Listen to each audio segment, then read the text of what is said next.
말씀은 룻기입니다. 룻기.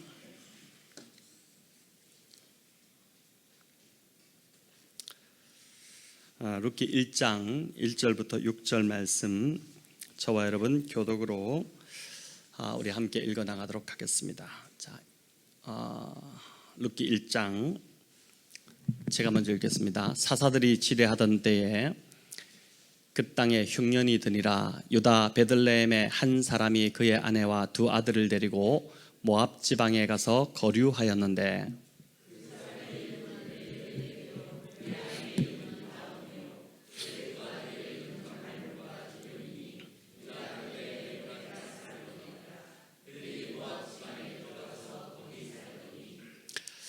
나오미의 남편 엘리멜렉이 죽고 나오미와 그의 두 아들이 남았으며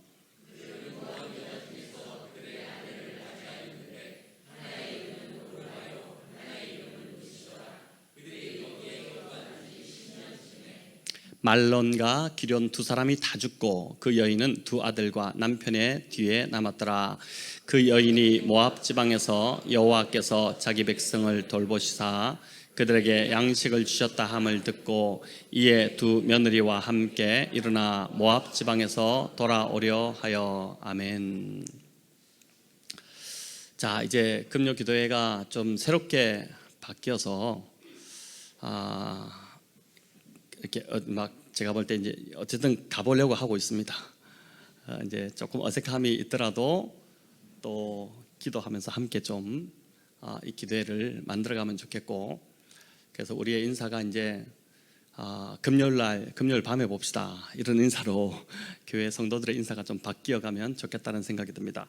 자, 오늘 그 땅에 흉년이 드니라 이 제목으로 말씀을 나누고자 하는데, 오늘부터 이제 한 8주 정도에 걸쳐서 매주 금요일마다 룻기를 살펴보고자 합니다. 룻기 설교가 저희 교회에서 이제 처음 듣는 분들도 있으시겠지만 2018년도에 이미 이 강의 설교를 룻기를 했던 본문이기도 합니다. 그래서 다시 듣는 룻기, 또 새 룻기 강해와 같은 형태로 설교를 좀 리메이크해서 전하고자 합니다. 5년 전에 이제 전했던, 벌써 5년이 되었습니다. 제가 보니까 5년 되었기 때문에, 그렇다고 제가 지금 그대로 하는 건 아닙니다. 5년 되었기 때문에 아마 거의 다 기억이 나지 않으실 테고, 그때 또 듣지 못한 분들이 더 많으시겠다 싶은데, 그때에 전한 말씀은 그때에 하나님께서 교회와 성도들에게 주시고자 했던 메시지였고, 이제 새 룻기 강해는 오늘 저와 여러분에게 주시는 메시지가 될 것입니다. 이 새 룻기 강해를 통해서 하나님께서 부어주시는 은혜 안에 깊이 잠기시는 저와 여러분 되시기를 바랍니다. 룻기는 이제 지금 1장 1절이 보여주듯이 사사들이 치리하던 때에 흉년이 들었다는 이야기로 시작을 합니다. 여러분, 사사시대가 얼마나 어두웠던 시대입니까? 이스라엘 역사에서 지우고 싶었던 때, 우리도 이제 추억 속에 우리의 인생을 살아오면서 정말 그 시간은 내 인생에서 지웠으면 좋겠다 이런 때가 있는데, 이 사사시대가 이스라엘에게는 이제 그러한 시대였다고 할 수 있습니다. 그 시대에 이제 흉년이 드는 이야기로 시작을 합니다. 사사시대 자체도 참 암흑기로 불리는 시대였는데, 거기에 대해 흉년까지 들었으니 그 시대를 살아갔던 사람들 얼마나 힘들었겠습니까?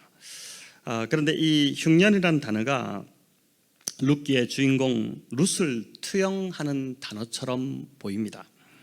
룻은 이스라엘 여인이 아니라 이스라엘이 마치 개처럼 취급했던 이방 여인, 이방 족속의 여인이었고, 또 남편을 잃은 과부이며 자식까지도 없는 무자한 인생이었습니다.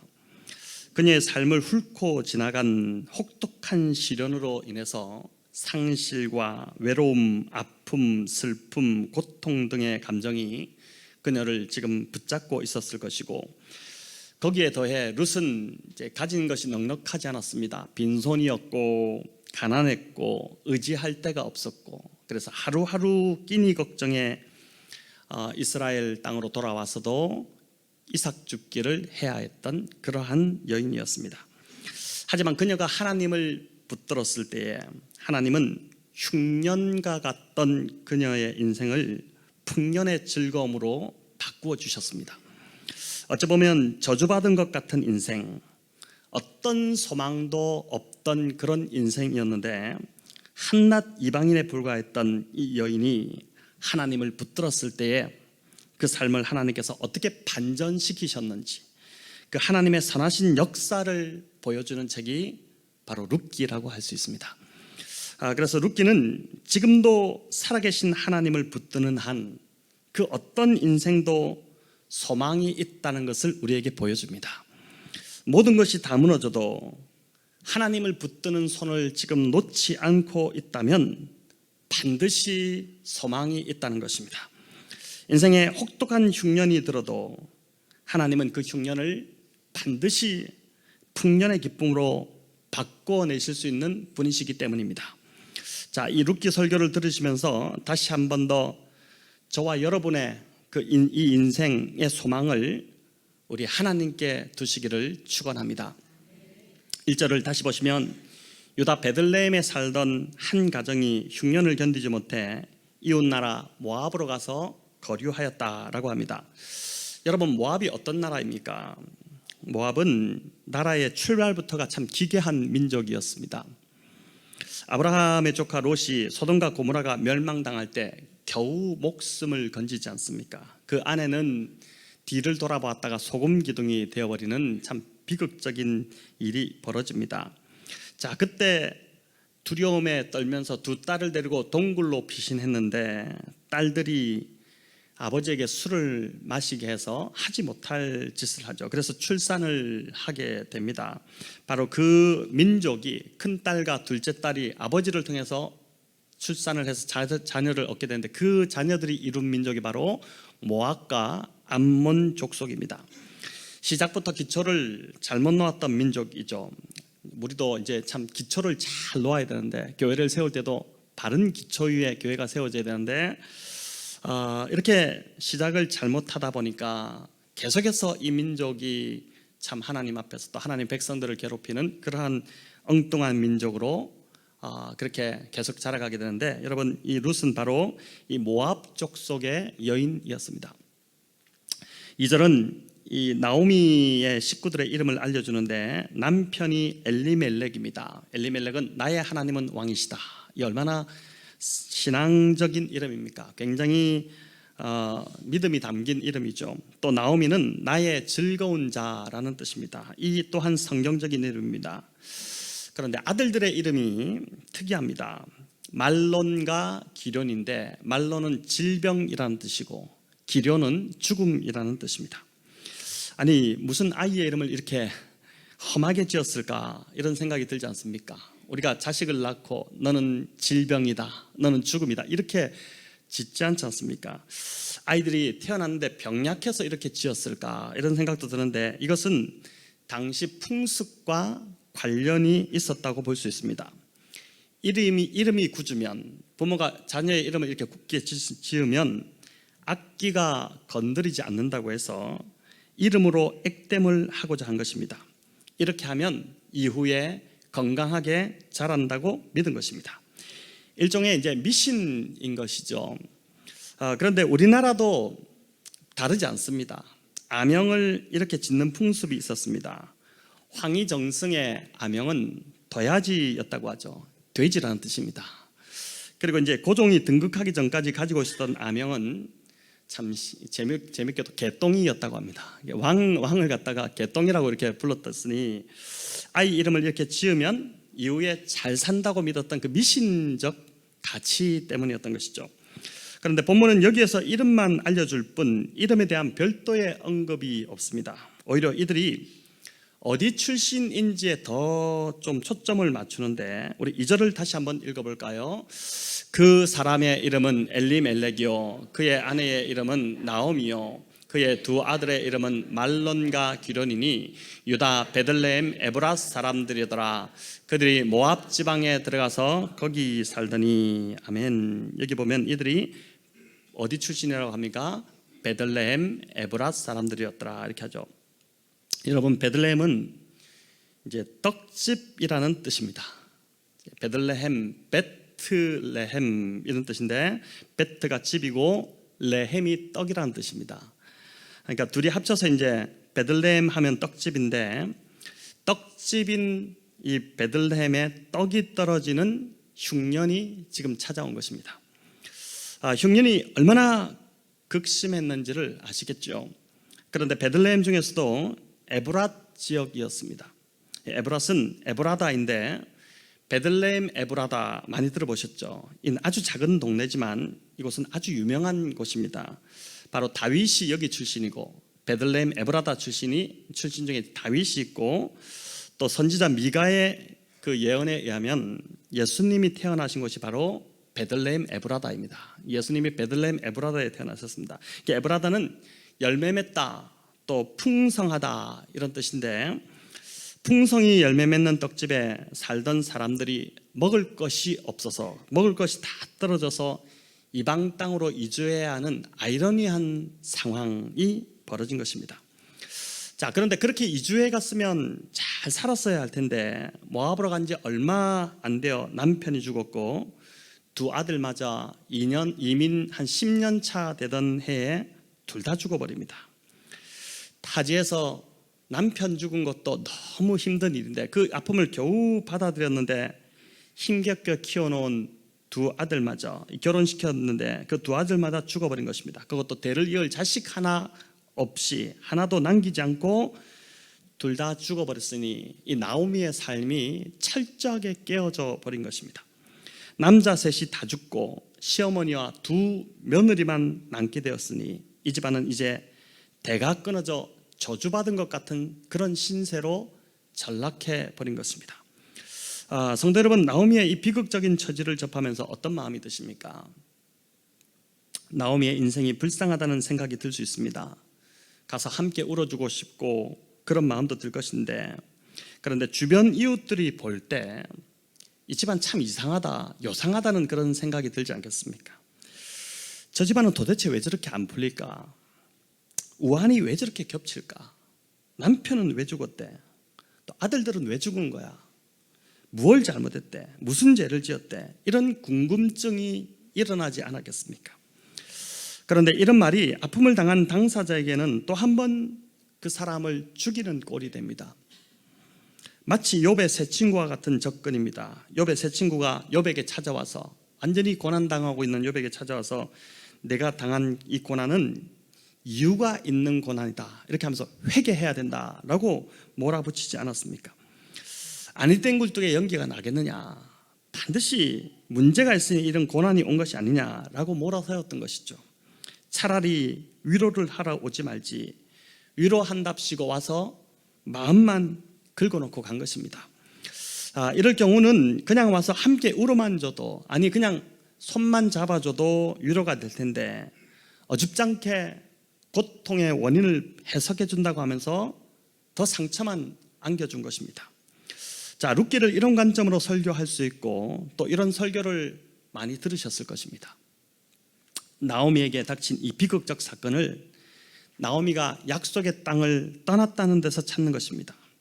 힘들어도 하나님이 임재하시는 성전이 있는 그 약속의 땅에서 버텼어야지, 자기 살겠다고 신앙을 버리고 이득을 따라 그렇게 더 좋은 땅으로 가니 그런 징계를 받았다고 보는 것입니다. 또 남편이 죽었을 때 하나님이 한번 기회를 주신 것인데, 그걸 깨닫고 그때 돌이켰어야 되는데 10년이라는 세월 동안 돌이키지 않다가 결국 두 아들마저 잃어버렸다, 이렇게 이제 해석을 하는 것이죠. 하나님을 떠나 하나님이 싫어하시는 우상들이 득실되는 모압 땅에 들어갔고, 거기서 두 아들도 언약의 백성이 아닌 이방 여인들과 결혼을 시켰기 때문에 이런 비극이 찾아왔다고 보는 해석입니다. 미국의 유명한 방송 설교자 워렌 위어스비 목사님도, 이분이 정말 탁월하게 설교를 잘하시는 분인데, 이분조차도 보니까 이제 어떻게 은혜 가운데 살 수 있는가라는 그의 강해집에서 이런 똑같은 입장을 고수합니다. 제가 읽어보겠습니다. 엘리멜렉은 믿음으로 걷지 않고 눈에 보기 좋은 대로 걸었다. 그는 영적인 것보다 육체적인 것을 더 중시했다. 엘리멜렉과 그의 가족은 죽지 않으려고 유다를 떠났지만 그 가족 중 세 남자가 죽음을 당했다. 불순종의 10년이 끝났을 때 남은 것이라곤 3명의 외로운 과부들과 이방 땅에서 묻히게 된 세구의 시체뿐이었다. 자, 여러분, 본문을 이렇게 해석할 수도 있겠지만 이 글을 들으면서도 이 본문을 이렇게 해석하는 설교를 들으셨을 때 받아들이는 입장에서 숨이 막히지 않습니까? 뭔가 목을 막 조여오는 느낌이 들지 않습니까? 하나님이 굉장히 무섭고 엄격한 분으로 다가와서 더 좀 조심스러워, 이거 어떤 행동 하나 하는 것 자체가 좀 조심스러워지지 않습니까?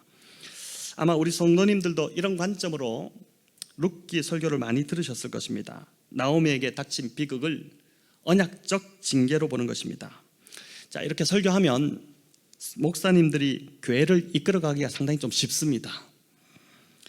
약속의 땅에 흉년이 와도 버텨야지, 버티지 않고 힘들어서 떠나가면 결국 하나님이 끝까지 찾아내서 징벌하신다, 이런 식으로 설교하는 것입니다. 교회가 힘들어도, 교회에서 영적인 공급을 받지 못해도 버텨야 된다, 버티지 않고 다른 교회로 떠나버리면 결국 하나님의 저주를 받게 된다, 이런 식으로 협박성 설교를 하는 것입니다. 이런 설교를 통해 성도들을 교회에 올가매고 붙들어두려고 하는 설교자들이 죄송하지만 제법 많이 있습니다. 오늘 본문을 자세히 살펴보면, 그런데 엘리멜렉이나 나오미가 도덕적, 윤리적으로 문제가 있다는 언급이 전혀 없습니다. 그런 언급은 전혀 하지 않습니다. 또 어떤 특별한 죄를 지었다는 것도 없습니다. 그런 지적이 없죠. 그래서 이 본문에서 일반적으로 문제를 삼는 것은 이 가족이 약속의 땅을 버리고 떠났다는 것을 문제 삼습니다. 또 자식들을 이방 여인과 결혼시켰다는 것을 문제 삼습니다. 자, 그런데 과연 그러한지, 이제부터 이 문제 삼는 것들을 하나씩 좀 풀어보고자 합니다. 첫 번째, 약속의 땅을 버리고 이방 땅으로 들어간 문제입니다. 여러분, 이것 때문에 하나님께서 나오미 가정을 징벌하셨다면, 예루살렘을 버리고, 그러니까 베들레헴을 등지고 약속의 땅을 등지고 모압 땅, 이방 땅으로 간 것 때문에 이 가족을 징벌하셨다고 한다면, 아브라함이 기근이 들어서 이방 땅, 애굽, 이집트로 내려간 것은 왜 징벌하지 않으셨을까요? 성경에 아브라함이 애굽에 내려간 것을 비판하는 구절은 눈 씻고 찾아봐도 어디에도 없습니다. 또 요셉이 애굽의 총리로 있을 때 7년 대풍년과 7년 대흉년이 들었습니다. 이때 야곱과 그의 가족 70명이 애굽의 고센 땅으로 내려가게 됩니다. 약속의 땅을 떠나 이방 땅으로 간 것인데, 여러분, 이것은 어떻게 해석해야 하겠습니까? 창세기 46장에서 이 이야기가 나오는데, 제가 이 창세기 46장을 설교를 전할 때 이 이야기를 한번 언급했던 것 같은데, 야곱도 약속의 땅을 떠난다는 것이 굉장히 마음에 걸렸던 것 같습니다. 그래서 이제 그가 이 부엘세바가 약속의 땅 제일 남쪽 경계거든요. 이 부엘세바만 벗어나면은 약속의 땅을 벗어나는 것입니다. 그 부엘세바에서 그가 하나님께 희생 제사를 드렸다는 기록이 있습니다. 근데 이때 하나님께서 야곱에게 나타나십니다. 그러면서 내가 너와 함께 애굽으로 내려가겠다라고 흔들리는 야곱의 마음을 오히려 위로하고 격려해 주셨습니다. 네가 지금 약속의 땅을 버리고 어딜 도망치느냐, 이렇게 말씀하신 것이 아닙니다. 책망하지 않으시고 오히려 내가 너와 함께 애굽으로 내려갈 것이고 너를 반드시 다시 이 약속의 땅으로 이끌어 드리겠다, 그렇게 말씀하셨습니다.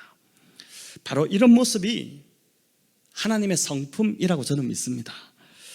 이들이 애굽으로 내려갔기 때문에 고센이라는 안전한 지역에 머물며 큰 민족을 이룰 수 있었습니다. 만약 약속의 땅 가나안에 그대로 남아 있었다면 인구가 이 가나안 땅에서는 이렇게 불어날 환경이 되지 않았던 것입니다. 또 하나, 이스라엘이 이방 땅에 들어가면 징벌을 받는다, 이렇게 생각한다면 전 세계 이방 나라에 흩어져 있던 디아스포라 유대인들은 어떻게 해석해야 할까요? 자, 그렇기 때문에 단순히 이방 땅으로 갔기에 하나님이 징벌하셨다는 이것은 참 무리한 해석이 될 수 있다는 것입니다. 당시 나오미 가정이 이주해 간 모압은 북부 모압으로 그렇게 봅니다. 이스라엘의 흉년이 들었다면 옆 나라인 모압도 마찬가지였을 것입니다. 그런데 북부 모압은 사해 북쪽 고원지대였기 때문에 비가 많이 와서 물이 아주 넉넉했던, 웬만한 가뭄에도 물이 끊어지지 않는 그러한 지역이었습니다. 또 모압이 대대로 이스라엘과 적대적 관계였기에 과연 그곳으로 이민을 갈 수 있었을까? 이런 궁금증도 생기는데, 다윗도 보면은 사무엘상 22장 3절 4절에 나오는데, 다윗도 위급한 상황에 자신의 식구를 모압 왕에게 피신시키는 사례가 나옵니다. 그러니까 다윗도 그렇게 했다는 것입니다. 두 나라가 이제 이스라엘과 모압이 항상 적대적이었다기보다는 어떨 때는 대립되었다가 또 어떨 때는 친선, 이제 아주 우호적인 관계를 맺기도 했다는 것이죠. 또 하나 룻기 1장 1절에 나오는 그 흉년이라는 단어, 히브리어 라브를 주목할 필요가 있습니다. 여러분, 이는 아브라함과 이삭이 흉년이 들어 애굽으로 피신할 때 임했던 그 흉년과 똑같은 단어를 씁니다. 이제 이 히브리어의 흉년이라는 단어가 여러 개가 있습니다. 몇 가지가 있는데, 그 중에 여기 1절에 사용된 이 라브라는 단어는 가장 심한 흉년을 뜻할 때 사용하는 단어입니다. 먹을 것이 부족한, 좀 떨어진 정도가 아니라 아예 이 흉년으로 먹을 것이 하나도 없는 상태, 그 상태의 끔찍한 흉년을 뜻하는 단어가 바로 라합입니다. 하나님이 약속으로 주신 땅 베들레헴을 떠나는 것이 좀 그렇다고 하더라도 생존이 위협받는 상황에서 살 길을 지금 찾아 떠난 것인데, 이를 가지고 한 가족을 완전히 풍비박산을 낼 정도로 이 문제가 그렇게 큰 문제였을까? 이게 그렇게 하나님 보시기에 문제가 됐을까? 제가 아는 하나님은 절대 이런 분이 아니시기 때문에 이 해석은 상당히 좀 무리가 있다고 저는 그렇게 보는 것입니다. 이제 두 번째로 아들들을 이방 여인과 결혼시킨 문제입니다. 요즘은 뭐 국제 결혼이 참 많습니다. 당연히 뭐 그건 아무 문제가 없지만, 이 당시 이제 성경이 말하는 이제 외국인과 이방인과의 결혼, 이걸 어떻게 보아야 되는가 하는 것인데, 나오미는 남편 없이 두 아들을 이제 키워서 모압 여자를 며느리로 맞이했습니다. 오르바와 룻 두 여인이었지 않습니까? 둘 다 모압 여자입니다. 신명기 7장에 보면 이스라엘 백성이 결혼하지 말아야 할 이방 여인이 나오는데, 그 대상은 가나안 땅에 살던 가나안 7족속이었습니다. 가나안 7족이라 불리는 아주 참 이게 전쟁을 좋아하고 이런 이제 민족이었죠. 근데 여기에 모압이 포함되어 있지 않습니다. 모압 여인과 결혼한 것을 문제 삼는 사람들은 신명기 23장 3절을 근거로 이야기합니다. 모압 사람들은 여호와의 총회에 들어오지 말라고 한 그 규정입니다. 하지만 이것은 결혼을 금하는 규정이 아니라 제사에 참여하는 것을 금하는 규정입니다. 물론 에스라 느헤미야 시대에 가서 보면은 모든 이방인들과의 결혼을 완전히 금지시킵니다. 근데 이거는 율법적인 것도 있었지만 당시 시대적 배경이 그 에스라 느헤미야 시대 때 이렇게 엄격하게 하지 않으면 안 되는 상황이었기 때문에 그런 조치를 취했은 것입니다. 반면 성경은 에스더가 나라를 구하기 위해 이방 왕이었던 아하수에로와 결혼한 것에 대해서는 어떠한 비난도 하지 않습니다. 아하수에로가 여러분 결코 좋은 왕이 아니었습니다. 대단히 악한 왕이었죠. 그런데 그렇게 결혼한 것은 어떤 비난도 하지 않는 것입니다. 자, 그렇기 때문에 단지 이방인과 결혼했다는 이유로 죽임을 당해야 한다는 것은 무리가 있는 해석이라고 할 수 있는 것입니다. 본문의 비극은 이런 문제에 있다기보다는, 이 가정 안에 있다기보다는 이들로 하여금 그 땅을 떠날 수밖에 없도록 만들었던 베들레헴에 있다고 보아야 하는 것입니다. 성경에서 기근과 흉년은 언약 백성이 하나님 말씀대로 살지 않을 때 임하는 그 언약적 징계였습니다. 그건 분명합니다. 신명기에 보면 이 백성이 하나님의 말씀에 순종하면 하나님께서 이른 비와 늦은 비를 때에 맞게 내려주신다고 하고 또 풍성한 소출을 맺게 하신다 이렇게 하셨지만, 말씀에 불순종하면 비가 내리지 않고 기근이 임했던 것입니다. 이스라엘은 그들이 종살이하던 그 이집트처럼 물이 풍부한 곳이 아니었습니다. 가나안 땅은 요단강 외에는, 그 요단강도 우리나라 한강이나 이런 것처럼 아니라, 실제로 성지에 가본 사람 알지만 이게 요단강이야? 이렇게 할 정도로 어떤 쪽은 굉장히 이제 좁고 이렇다 하지 않습니까? 근데 그런 강 외에는 제대로 된 강이 거의 하나도 없는 그런 땅이었습니다. 그래서 비가 오지 않으면 물이 없어서 농사를 지을 수 없는 땅이 바로 이스라엘이었습니다. 왜 이런 땅으로 하나님이 보내셨을까요? 하늘, 즉 하나님만 바라보며 사는 백성이 되도록 하신 것입니다. 그것을 위해서 광야 40년간 매일같이 하늘에서 만나를 내리심으로 매일 하늘을 바라보며, 즉 하나님을 의지하며 살아가도록 미리 훈련을 시키신 것이죠. 이 훈련을 시키시고 가나안 땅에 들여보내셔서 가나안에서도 계속해서 그들은 하늘을 바라보며 하나님을 의지하며 살아가도록 했던 것입니다. 베들레헴의 흉년이 임했다는 것은 베들레헴도 지금 하나님의 언약적 징계를 받고 있었다는 증거입니다. 하나님께 베들레헴이 불순종하고 있었다는 것이죠. 그 결과로 흉년이 임했기 때문에 떡집에 떡이 떨어진 것입니다. 떡집에 떡이 떨어졌으니 사람들이 떠날 수밖에 없지 않겠습니까? 죄를 지은 이 베들레헴 종교 지도자와 공동체가 먼저 하나님 앞에 회개해야 될 일인데 오히려 살기 위해 떠나는 사람을 탓하고 있으니 문제가 되는 것입니다. 성도 여러분, 3300년 전 이 베들레헴에서 일어났던 이 이야기는 실화죠. 실제 이야기입니다. 허구가 아니라 성경에 기록되어 있으니까. 근데 이 이야기는 오늘날 교회의 모습과도 너무 많이 닮아 있습니다. 오늘날 한국교회는 가나안 성도라는 기독교 역사에서 처음 듣는 단어가 생겨날 정도로 많은 사람들이 교회 공동체를 떠나는 안타까운 현실과 우리가 마주하고 있습니다. 종교사회학자 정재영 교수라는 분이 쓴 교회 안 나가는 그리스도인이라는 책이 있습니다. 제가 이 책을 찬찬히 다 읽어보았는데 가나안 성도에 대해서 아주 상세하게 잘 분석을 하고 있습니다. 근데 이 책이 쓰여질 때만 해도 그때 그 책에서 이제 가나안 성도가 한국 땅에 지금 한 100만 명 정도 된다 이렇게 추산을 했는데 지금은 훨씬 더 넘었습니다.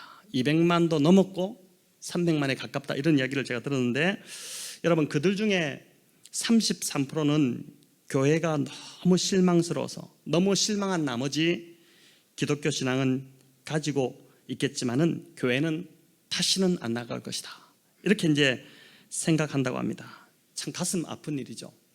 근데 반면에 67%는 여전히 좋은 교회를 찾고 있다고 합니다. 좋은 공동체를 만나면 교회 생활을 다시 하고 싶다는 것입니다. 우리 교회 성도님들도 교회에 실망하고 목회자에 실망하고 그렇게 해서 이제 교회를 찾다가 저희 교회에 오셔서 지금 이제 여기서 신앙생활을 하고 계신 분들도 있는데 이제 그런 분들이 한 67% 정도가 한국 교회 기독교 안에 있다는 것이죠. 떡집에 흉년이 임해서 떡이 떨어지니까 사람들이 떠나간 것입니다. 떡이 없는 떡집이 문제지 떠나가는 사람이 문제가 아닌 것입니다. 오늘날 교회 공동체가 문제이고 말씀의 수종자들이 목회자들이 말씀을 바르게 전하지 못하는 것이 문제인 것입니다. 교회 공동체가 바로 선다면 사람들은 돌아오게 될 것입니다. 먹을 떡이 있으니까 그 떡을 먹으러 돌아오지 않겠습니까? 자, 그럼 이 떡이 무엇일까요? 주님은 요한복음 6장에서 나는 생명의 떡이다 이렇게 말씀하셨습니다. 우리 6장 48절에서 51절까지 같이 한번 읽어볼까요? 내가 곧 생명의 떡이니라. 너희 조상들은 광야에서 만나를 먹었어도 죽었거니와 이는 하늘에서 내려오는 떡이니 사람으로 하여금 먹고 죽지 아니하게 하는 것이니라. 나는 하늘에서 내려온 살아있는 떡이니 사람이 이 떡을 먹으면 영생하리라. 내가 줄 떡은 곧 세상의 생명을 위한 내 살이니라 하시니라. 아멘. 예수 그리스도와 그분의 복음의 말씀이 바로 우리를 살리는 떡이라는 것이죠. 오늘 본문 6절은 이 떡을 누가 주시는지를 말씀하고 있습니다. 우리 6절을 다시 한번 읽어볼까요? 그 여인이 모압 지방에서 여호와께서 자기 백성을 돌보시사 그들에게 양식을 주셨다 함을 듣고 이에 두 며느리와 함께 일어나 모압 지방에서 돌아오려 하여. 아멘. 자,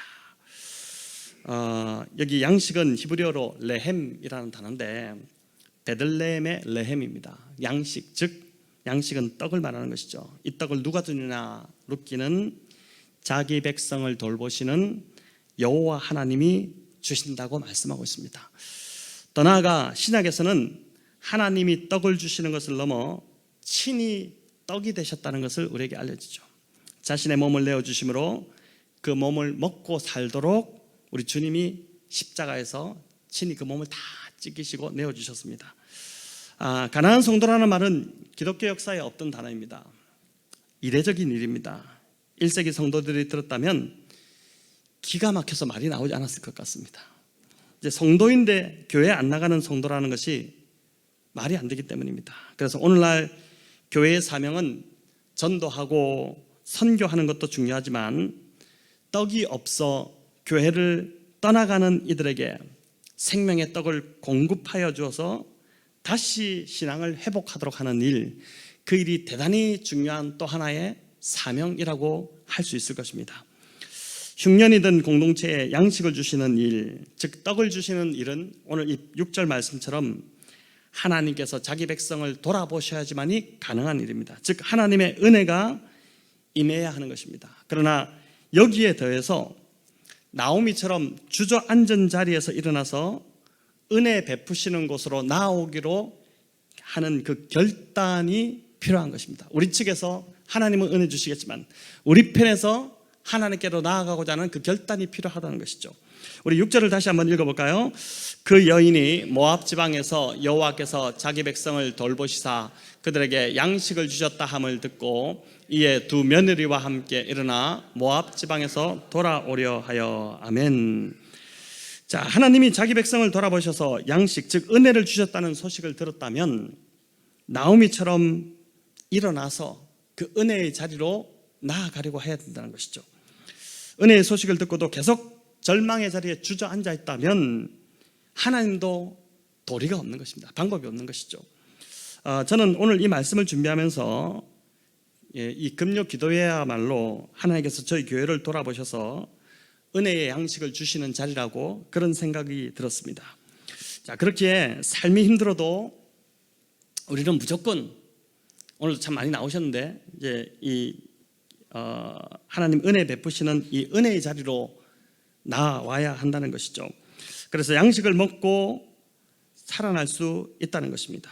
중요한 것은 여기 보면 나오미가 혼자 돌아오지 않습니다. 두 며느리와 함께 일어났다 이렇게 되어 있습니다. 우리 주변에는 보니까 나오미처럼 인생의 흉년을 맞아 주저앉은 사람들이 참 많이 있습니다. 스스로 일어날 힘이 없는 자들입니다.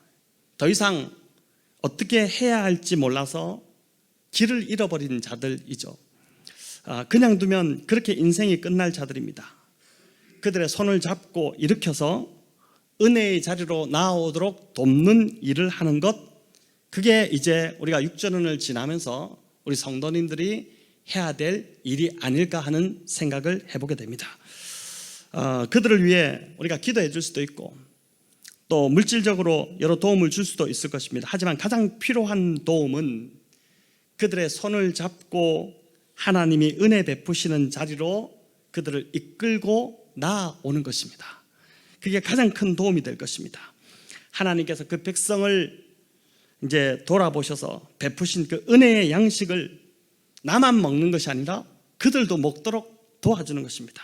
여러분, 그 양식을 먹어야지만이 비로소 인생의 흉년이 끝나기 때문입니다. 성도 여러분, 인생의 흉년은 누구에게나 찾아옵니다. 예외 없이 다 오는 것 같습니다. 내가 특별히 문제가 있어서가 아니라 우리가 살아가는 이 세상 자체가 너무 악하기 때문입니다. 그러나 룻기는 오늘 우리에게 이 흉년이 오더라도 이 흉년을 이길 수 있다는 소망을 전해줍니다. 그 백성을 돌아보셔서 생명의 떡을 주시는 우리 하나님께 나아갈 때, 생명의 떡이신 예수 그리스도를 만날 때 비로소 우리 인생의 흉년이 끝날 수 있다는 것을 우리에게 알려줍니다. 혹 이 밤에 이 자리에 나오신 우리 성도님들 중에 인생에 불어닥친 그 흉년으로 인해 주저앉아 있고 또 심지어 마음으로 하나님을 떠나 있는 분들이 있다면, 하나님께 섭섭한 마음이 있는 분들이 있다면 이제 이 기도하는 시간에 결단하시면 좋겠습니다. 나오미처럼 일어나서 하나님께로 돌아가겠다, 이 결단을 하시면 좋겠습니다. 생명의 떡이신 예수 그리스도를 다시 붙들겠다고 고백하시기 바랍니다. 그렇게 될 때 인생의 흉년을 이 풍년으로 바꾸시는 하나님의 역사를 오늘 밤 저와 여러분이 경험하게 될 것입니다. 또 기도하기는 이제 설립 6주년을 맞는 저희 교회가 생명의 떡이신 이 예수님으로 더욱 충만한 교회가 되기를 그렇게 기도하면 좋겠습니다. 말씀의 기갈로 인해 영적으로 굶주려 죽어가는 이 시대의 수많은 영혼들 얼마나 많습니까, 여러분? 그들을 예수님의 말씀으로 살려내는 교회가 되도록 이 밤에 우리가 힘써 교회를 위해 기도하면 좋겠습니다. 나오미의 인생 흉년을 풍년으로 바꿔주신 하나님의 역사는 지금도 저와 여러분 안에서 계속되고 있다는 것을 믿음으로 붙잡으시기를 바랍니다. 오늘 밤 우리의 인생의 흉년을 우리 풍년으로 바꿔주실 하나님을 바라보면서 우리 주만 바라볼지라 함께 찬양하며 기도의 자리로 다 같이 나아가겠습니다.